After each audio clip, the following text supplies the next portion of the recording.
We start right where we had left Yang and her team, standing in Lionheart's office as they notice someone trying to unlock the door. The four quickly glance at each other, trying to think of something. Mercury points to a corner of the room. Yang turns and sees he's pointing to a narrow door that likely leads to some sort of coat closet in the corner of the room. "We won't all fit!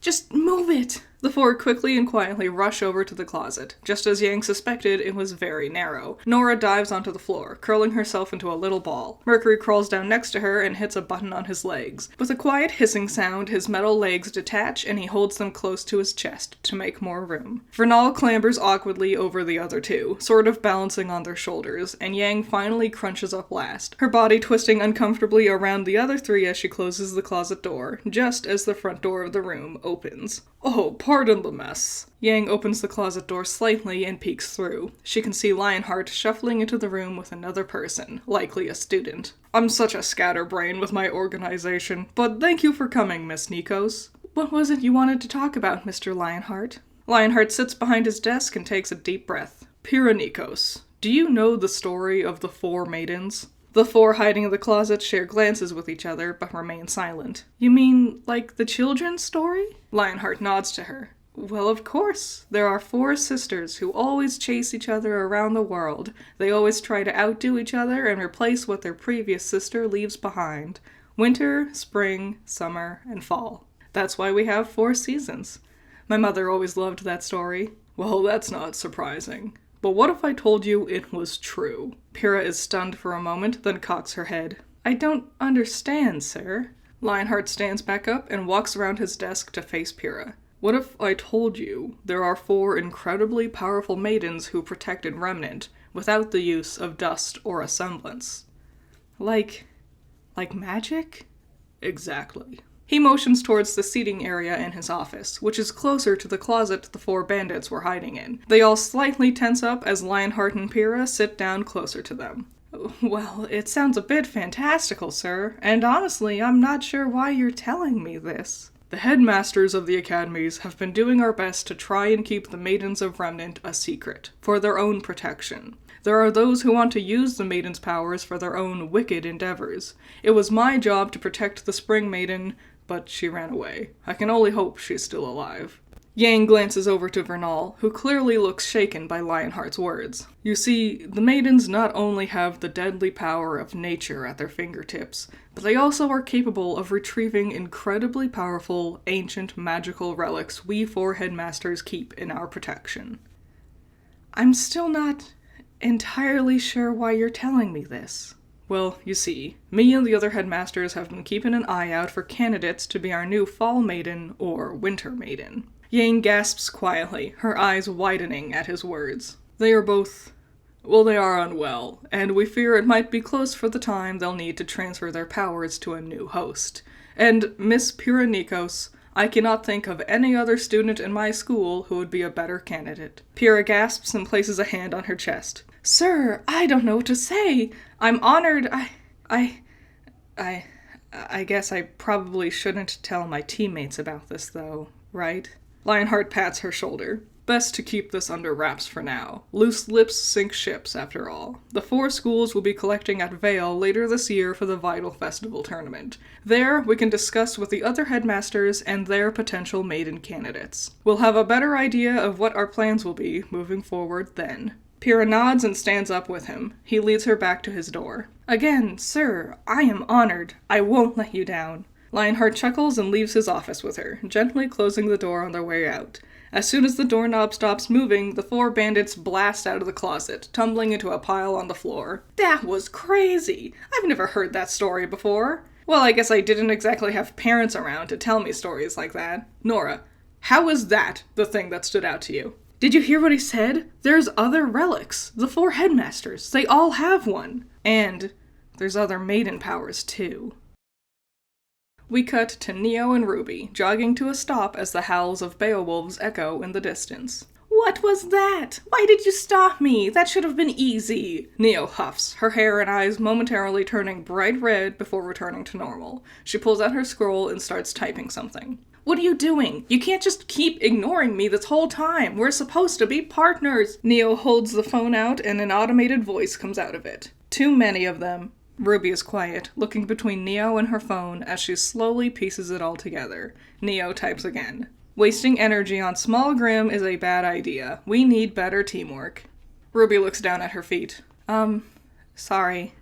I didn't realize you couldn't talk. I guess I was being a lot more rude than I even realized, huh? Her shoulder slumps and Neo raises an eyebrow. She types something again. My name is Trevia Vanille, but I like the name Neapolitan. Call me Neo. Ruby smiles at her. Hello, Neo. It's nice to meet you. Neo holds out her hand to shake, and Ruby reaches towards it. However, before she can grab on, the forest rumbles and trees crash nearby. The Pale Wolves again? Neo shakes her head, and about 15 yards away, they can see Blake, Sun, Melanie, and Milsha running as a Death Stalker chases them. It batters over a bunch of trees in its rampage. Ruby and Neo watches as one particularly large tree starts to tip over into their direction. Ruby grabs Neo and uses her semblance to move out of the way. They turn back to watch the tree continue its fall, but rather than hitting the ground, the top branches of it crashes into the branches of another, bigger tree. The girls hear a hefty smacking sound, followed by a low squawking. They watch as a giant Nevermore, disturbed by the falling trees around it, peers out of the branches. Its glowing yellow eyes scan the forest, looking for the source of its tree-based interruption, before finally landing on Ruby and Neo. That's not good! Neo shakes her head harder and the two start to run, the shadow of the Nevermore visible through the leaves of the trees, showing its massive body flying overhead. Jean and Oscar are making their way through some jungle vegetation. They stop at a small cliffside that gives them a clear view of the forest ruins. Well, think this is it? If that's not it, then I really gotta have a talk with Ozpin about what he does and doesn't consider to be ruins. Suddenly, the ground rumbles slightly and a crashing sound echoes from behind them. The boys look back over their shoulders just as Melanie, Milsha, and Sun come running past them at full speed. Run, idiots! What? Why?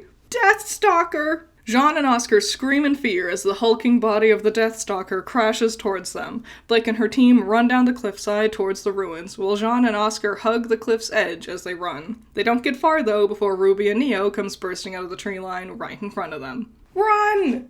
Jean and Oscar yell again as they see the massive Nevermore flying above them. Jean and Oscar chase Ruby and Neo, now all four running down the cliffside towards the ruins. Blake's team runs onto a stone platform that has several small pedestals, all with various chess pieces. Ruby and the others catch up to them, turning and screaming as the two Grim approach the ruins. The Deathstalker reels back a claw to strike, but it suddenly bounces off of something. Ruby takes a closer look and sees a thin blue shield surrounding the ruins, causing the Deathstalker's attacks to bounce off of it. The Nevermore cries out above them and starts to circle the ruins like a vulture over dead meat. After a few moments of the Deathstalker's attempted attacks, it hisses and slowly backs away, disappearing into the tree line. Wow, how come the shield stopped them but not us?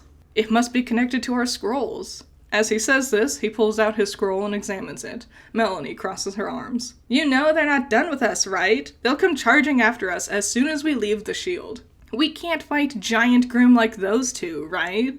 Well, maybe with all 8 of us working together we could. No way, that's way too dangerous. We should at least try though, shouldn't we? No, there's no point charging into a fight that you're not sure you can win. But isn't that the whole point of being hunters? The rest are quiet for a moment, taking in what Ruby said. This job has no guarantees along the way, but that's why we do it, to give hope to the people who can't risk this danger. Sun groans and rubs his temples. All 8 of us. We could take 2 Grim, can't we? It'll take teamwork. She glances to Ruby as her scroll says this. Ruby nods. We're all just strangers, but for this to work, we'll have to trust each other. Blake turns to the Malachite twins and they meet her eye. They're quiet for a moment and Blake and Melanie nod. Trust each other. We can do that. Right, Milsha? Right, Melanie.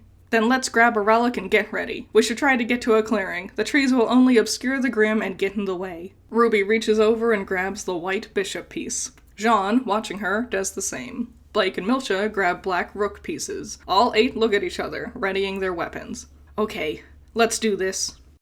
We cut to the 8 teens running through the forest. The crashing sounds of trees and echoing bird calls surround them. Finally, they burst out of the trees and into an open clearing. Nearing the old ruins balanced on the cliff's edge, an endless gorge stretches below the crumbling stone bridges. The giant Nevermore flies overhead, and the kids split up to take cover behind various stone towers. The Nevermore lands on top of the cliffs and screeches at them. Jean turns back in time to see the Deathstalker crashing through the trees. Oh man, go! The teens scatter. Ruby draws her gun. The Nevermore launches a barrage of feathers at her, and she uses her speed semblance to evade them all, launching several heavy rounds into the monster, causing it to take flight again. As the Deathstalker approaches, Blake and Sun unload their rounds into it, allowing the others a chance to move forward. As the Deathstalker closes in on them, though, Neo twirls behind them and pulls the two away from the attack. The kids run quickly across the stone bridge over the gorge, but the Nevermore comes flying back and crashes its body into the ruins, causing it all to crumble beneath them. The 8 dive out of the way, but are now divided across the gap in the bridge. Neo, Blake, and John face the Nevermore, while Ruby, Oscar, Sun, Melanie, and Milsha face the Deathstalker.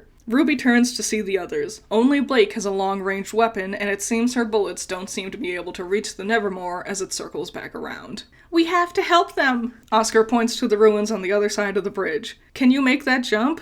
Maybe. Well, we have to try. He holds out a hand and Ruby grabs it, activating her semblance and momentarily flying through the air across the gorge. The rose petals flutter away before she makes it all the way across, though. She reaches forward and manages to grab onto the ledge of the stone bridge. I got it! The stone cracks, and Ruby's eyes widen as the ledge of the bridge she's holding onto crumbles away. She screams as she and Oscar starts to fall down with it, but suddenly she's enveloped in a hazel green glow. She looks down to Oscar. His eyes are solid gold, and his pupils look like spinning clock hands. The stone she's holding onto goes back up to the bridge, like time itself has reversed for this piece of stone. Ruby watches as the stone even reattaches itself to its prior piece, then stops glowing. Now! Ruby pulls her and Oscar up, and the two run off the spot, just as it repeats itself and crumbles away again. Ruby launches a torrent of bullets into the Nevermore, and it beats its wings with a mighty blast of wind. Neo stumbles from the gust and crashes into Blake, sending her falling off the bridge. Blake is able to use her sword and ribbon to swing herself back up, landing by Sun's side and slashing into the eyes of the Deathstalker. The stinger from the Grim lashes out. Milsha stops it with her claws, slashing at it and gashing a black wound into its carapace. Blake notices its stinger is now loosely holding on. Milsha, take out the stinger! Milsha nods and charges towards the Grim again. Its claws come diving in to stop her, but Sun slams his palms together and 2 shining golden clones come running out. His clones each take a hit from the claws, giving Milsha the chance to run up to its face and do a spin strike against its stinger. It falls and slightly embeds itself into the back of the Grim's head. Melanie, your turn. Boost me, babe. Melanie runs up and Blake grabs her hands, spinning and sending a shadow clone upwards with Melanie, giving her an aerial boost to get up high. She spins in midair and raises her boot high above her, coming flying back down and drop-kicking the stinger, embedding it deep into the Grim, killing the creature. The Grim hisses and tumbles off the edge of the gorge. Blake, Sun, Melanie, and Milsha all land coolly, before turning to look back up to the Nevermore fight. Ruby fires a few rounds, watching as the Nevermore dives overhead, barely missing her with its claws. She looks up to the side of the tall cliffside by them, noticing a few large stones that rest at the edge of the cliff. Oscar, can you do that again, and help me get up there? She points upwards and Oscar nods, holding his cane up in a ready position. She turns to Jean and Neo. I need you to distract it.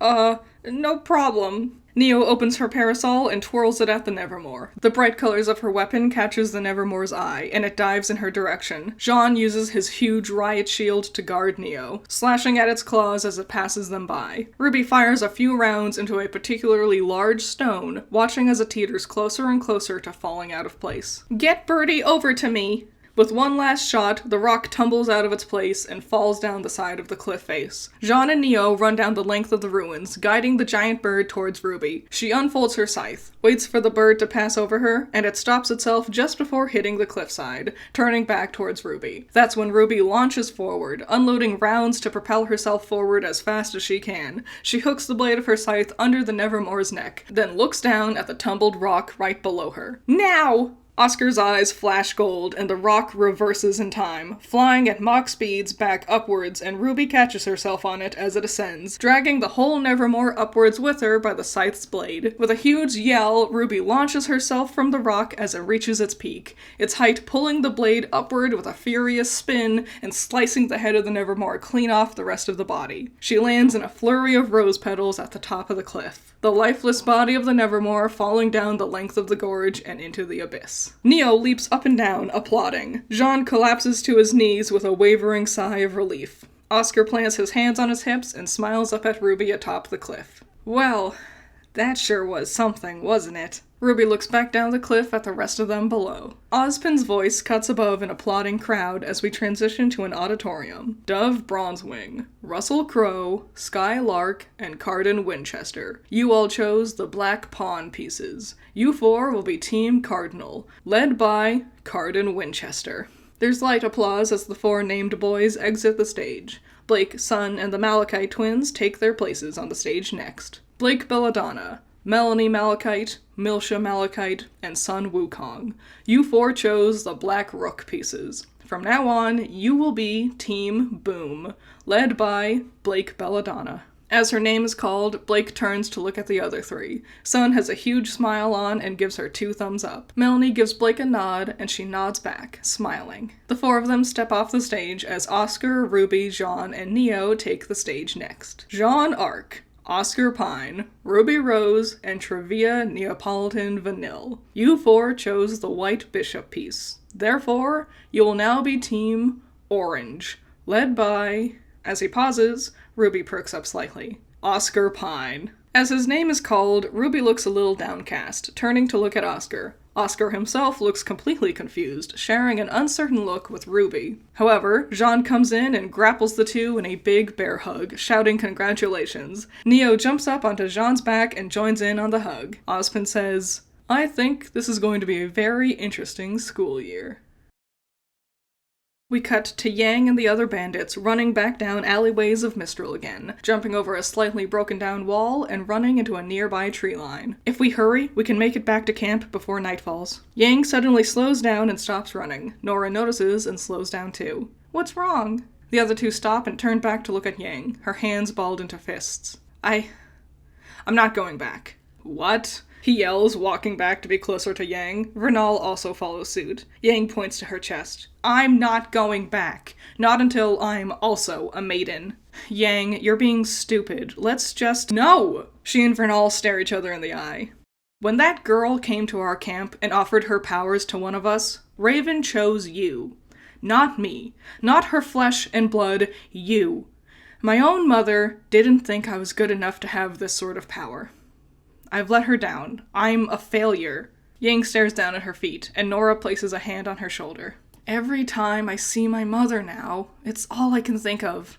Well, not anymore. Yang wipes away tears quickly out of her eyes. I'm going to that tournament, and I'll steal one of the other maiden's powers for myself. I'll prove to Raven that I can handle this. I'll make her proud. Besides, we still don't know what to do with that damn relic that's attracting the Grimm. Maybe we'll figure it out if we learn about those other relics the headmasters have. She takes a step backwards and looks up to the sky. If I hurry, I should be able to catch the last train heading east for the night. I can probably make it to Vale in 2 weeks. Mercury steps towards her. Well, you're not going alone, Blondie. Yeah, there'll probably be tons of Grimm along the way. You'll need some big, strong heroes to keep you safe. Nora flexes her bicep as she says this, giving Yang a bright smile. Yang smiles back at them. You guys, you don't have to. Ugh, shut up. Chasing you across the continent is bound to be more fun than anything back at camp. Yang laughs and the 3 turn to leave, but they only take a few steps before Vernal's voice interrupts them. I'm going to. Yang looks back over her shoulder at Vernal, the spring maiden blinking back tears of her own. No, Vernal, you should stay and help protect the tribe with your powers. No! I mean... The tribe has plenty of strong fighters. They've survived for decades before the maiden powers. They'll be fine for a few weeks without me. Vernal steps up to stand next to Mercury, the 4 of them lined up in a row. We don't really know anything about these maiden powers, and maybe there's something more I can learn about them if we do this. So I'm staying. Besides, someone needs to make sure you don't blow up a building the next time you have a temper tantrum. Yang frowns, but Vernal just laughs. Yang then cracks a small smile and rolls her eyes. Nora skips forward. Well, come on, slowpokes, you don't want to miss the train. The four run off together.